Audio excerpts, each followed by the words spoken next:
Sir నమస్కారం sir. నమస్తే అండి.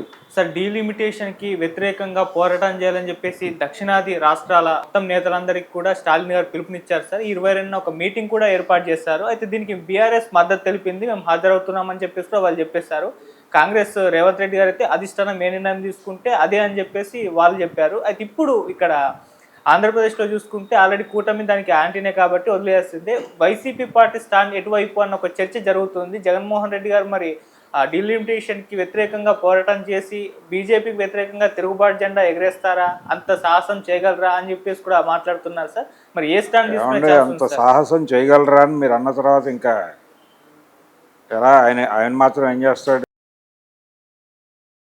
సాహసం చేయగలరా జగన్మోహన్ రెడ్డి అనేసిన తర్వాత సాహసం అనే మాట వాడేసిన తర్వాత ఇంకా ప్రశ్నకే తావులేని పరిస్థితి కదా. అందుకని ఆయన వెళ్ళే అవకాశాలు తక్కువే.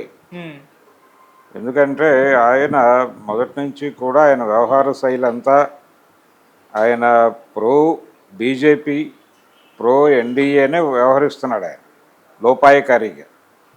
అయితే ఒక్కసారి ఆ మధ్య బడ్జెట్ టైంలో అంటే కొత్త ప్రభుత్వాలు ఏర్పడిన తర్వాత మొదటిసారి బడ్జెట్ ప్రవేశపెట్టినప్పుడు కేంద్ర ప్రభుత్వం ఆ రోజున రాజ్యసభలో విజయసాయిరెడ్డి మాత్రం కొంత విమర్శ చేసే ప్రయత్నం చేశాడు.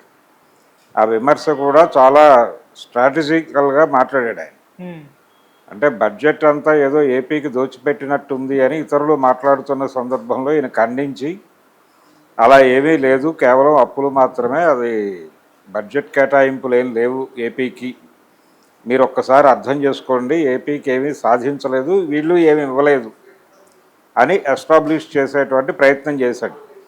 అలాగే జగన్మోహన్ రెడ్డి గారు అధికారంలో ఉన్నటువంటి 5 ఏళ్ల కాలంలో కూడా ఆయన ప్రత్యేకంగా కేంద్రం నుంచి సాధించినవి కూడా ఏమీ లేవు.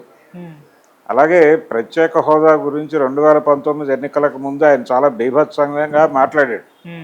ఎట్టి పరిస్థితుల్లోనూ వైసీపీ అధికారంలోకి వచ్చే మరుక్షణం ప్రత్యేక హోదా వచ్చేస్తుంది అని ప్రకటించాడు ఆయన ఎన్నికలకు ముందు. తీరా అంటే ఆయనకు అంతకుముందు క్రెడిబిలిటీ ఉండేది. 2014 ఎన్నికల్లో కొన్ని హామీలు ఇవ్వటంలో ఆయన తెలుగుదేశం పార్టీతో పాటు దూకుడుగా వెళ్ళటానికి కొంత సంశయించాడు. అది ఓపెన్గా చెప్పాడు. సాధ్యాసాధ్యాలు బేరీజ్ వేసి కొన్ని హామీలు నేను ఇవ్వలేకపోతున్నాను వాళ్ళు ఇచ్చినట్టుగా, దీన్ని ప్రపంచం అర్థం చేసుకొని నాతో సహకరించాలి అన్నాడు ఆయన. అయితే ఆ ఎన్నికల్లో టీడీపీయే గెలిచింది. కానీ జనం మనసుల్లో జగన్మోహన్ రెడ్డి చెప్పిన మాట గుర్తుంది. అందుకని ఇతను కొంత నమ్మచ్చు ఇతన్ని అనేటువంటి ఒక వాతావరణం వాళ్ళకి అనిపించింది. అలాగే ఓటర్ అనిపించి జగన్మోహన్ రెడ్డికి అనుకూలంగా ఓట్లేశారు, అయిపోయింది అది. అయితే ఆ సందర్భంగా ఈయన చెప్పిన మాట కూడా నమ్మారు వాళ్ళు, ఏది ప్రత్యేక హోదా తెచ్చేస్తాను అని. ఈ ప్రత్యేక హోదా తెచ్చేస్తాను అని చెప్పిన జగన్మోహన్ రెడ్డి గారు రిజల్ట్స్ వచ్చిన 2వ రోజున ప్రెస్ మీట్ పెట్టిన వల్ల కాదన్నాడు. ఇమీడియట్గానే రిజల్ట్స్ వచ్చిన 2వ రోజే ప్రెస్ మీట్ పెట్టి చెప్పాడు ఆయన స్పష్టంగా, ప్రత్యేక హోదా సాధ్యం కాకపోవచ్చు, ఎందుకంటే కేంద్ర ప్రభుత్వం మెడలు వంచే పరిస్థితి లేదు. ఎందుకు లేదు అంటే వాళ్ళకి బీభత్సమైన మెజారిటీ వచ్చేసింది, ఇప్పుడు ఎవరి మీద ఆధారపడే పరిస్థితుల్లో వాళ్ళు లేరు కాబట్టి వాళ్ళతో నెగోషియేషన్ చేయటం అంత ఈజీ కాదు, కన్విన్స్ చేయటం అంత ఈజీ కాదు, కాబట్టి నా వరకు నేను నమ్మకం కోల్పోతున్నాను, మీరు కూడా ఇక దాన్ని మర్చిపోవడం మంచిది అని ప్రజలకు విజ్ఞప్తి చేస్తాడు. అంటే జరగబోయేది ఏమిటనేది ఇమ్మీడియట్గా చెప్పి చేతులు కడిగేసుకున్నాడు. అలా ఆయన ప్రతి సందర్భంలోనూ విచిత్రమైనటువంటి పోకడల్లో వ్యవహరించాడు తప్ప ఏ రోజున ఘర్షణకి దిగే ప్రయత్నం చేయలే. ప్రపంచం ఏమనుకుందంటే వాళ్ళకి అన్ని సీట్లు వస్తే వచ్చుండొచ్చు, కానీ ఈయన తన డిమాండ్ మీద బలంగా అడుగుతాడేమో అని అనుకున్నారు. కానీ ఆ ప్రయత్నం కూడా చేయలేదు ఆయన, చెయ్యనని స్పష్టంగా చెప్పేశాడు ప్రపంచానికి. కాబట్టి ఇప్పుడు కూడా అలాగే వ్యవహరిస్తాడు ఆయన. అంటే ఇది యాక్చువల్గా డీలిమిటేషన్ ఇక్కడ ఏదో నియోజకవర్గాలు తగ్గుతాయంటున్నారు, కానీ తగ్గవని ఆయన హామీ ఇచ్చాడు. డీలిమిటేషన్ గొడవ కాదు అది. యాక్చువల్గా సౌత్తో సంబంధం లేకుండా వాళ్ళు పరిపాలన సాగించడానికి, అంటే సౌత్కి ఏ మాత్రము ఏమీ చేసినా చేయకపోయినా ఇది దాంతో ట్రావెల్ కాక తప్పని పరిస్థితి, ఒక అనివార్యత కల్పిస్తున్నారు.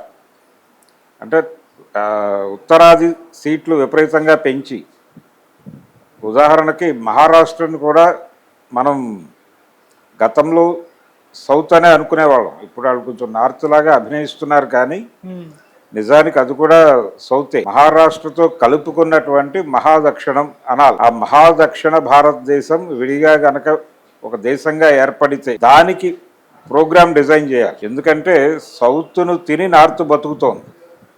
ఈ సౌత్ను తిని నార్త్ బతుకుతోంది అనేది ఖచ్చితంగా ప్రజల్లోకి తీసుకెళ్ళాలి.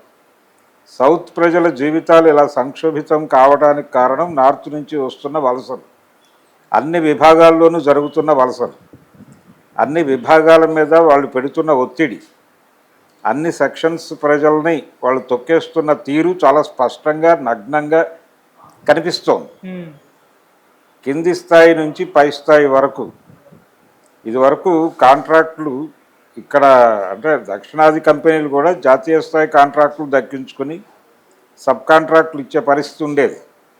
ఇప్పుడు ఆ పరిస్థితి లేదు. అన్నీ వాళ్ళకే వెళ్ళిపోతాయి. అక్కడ నుంచి సబ్ కాంట్రాక్టులు మాత్రమే చేసుకుని బతుకుతున్నారు. ఏది కాంట్రాక్టర్ల స్థాయిలోనే. ఆ తర్వాత వ్యాపార వర్గాలకు సంబంధించి ఇక్కడ వాళ్ళందరినీ వ్యాపారాల నుంచి బయటకు గెంటేసి గుమాస్తాలుగా మార్చేశారు. ఉమ్, నార్త్ నుంచి వచ్చినటువంటి బనియాలు, మార్వాడి, ఇలా ప్రతి చోట ప్రతి వృత్తిలోనూ ఆ వృత్తిలో ఎవరైతే బతుకుతున్నారో ఇక్కడ వాళ్ళని అక్కడి నుంచి గెంటేశారు. ఈ గెంటివేతల మీద సీరియస్గా ఫైట్ చేయాల్సినటువంటి అవసరం ఖచ్చితంగా దక్షిణాదిలో ఉన్నటువంటి ప్రాంతీయ పార్టీలన్నిటికీ ఉంది. కానీ ఆ ప్రోగ్రామ్ని గాలికి వదిలిపెట్టేశాం. తెలుగుదేశం పార్టీ పుట్టిందే అక్కడి నుంచి, ఆ నినాదం నుంచి పుట్టిందే. తెలుగువాడి ఆత్మగౌరవం ఢిల్లీ నడివీధుల్లో తెగనమ్ముతున్నారు అనే నినాదంతో పుట్టినటువంటి పార్టీ అది. ఉమ్, ఇప్పుడు ఆ పార్టీ నాయకుడు లోకేష్ గారు త్రిభాషా సిద్ధాంతం అని మాట్లాడుతున్నాడు. త్రిభాషా సిద్ధాంతం ఇంకొక 5 భాషలు నేర్చుకుంటే బాగుంటుంది, కాబట్టి మనం గ్లోబలైజ్ అవుతున్నాం, ఇప్పుడు లోకల్ ఇలాంటి మాటలు మాట్లాడొద్దు అని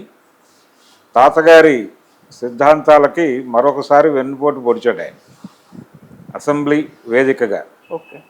కాబట్టి ఆ పరిస్థితిలో తెలుగుదేశం పార్టీ ఎట్టి పరిస్థితుల్లోనూ రాదు.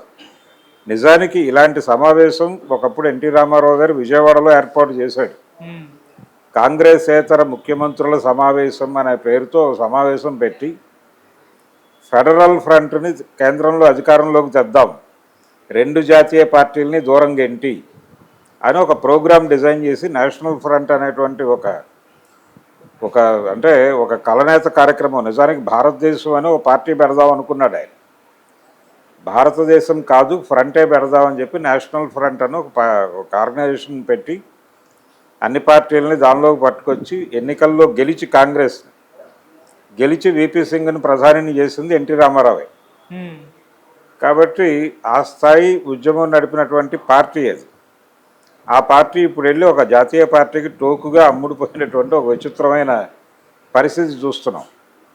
ఆంధ్రప్రదేశ్లో చూడటానికి 3 ప్రాంతీయ పార్టీలు ఉన్నాయి అక్కడ. జనసేన, తెలుగుదేశం, వైఎస్ఆర్సీపీ 3 ప్రాంతీయ పార్టీల లక్షణాలను పూర్తిగా చంపే ఎన్డీఏ కాంపౌండ్లో పడున్నాయి. ఇది ఎన్డీఏ కాంపౌండ్లో లేదు కానీ ఉన్నట్టుగానే భావించాలి. బ్యాక్ డోర్లో ఉన్నాడు ప్రస్తుతం జగన్మోహన్ రెడ్డి.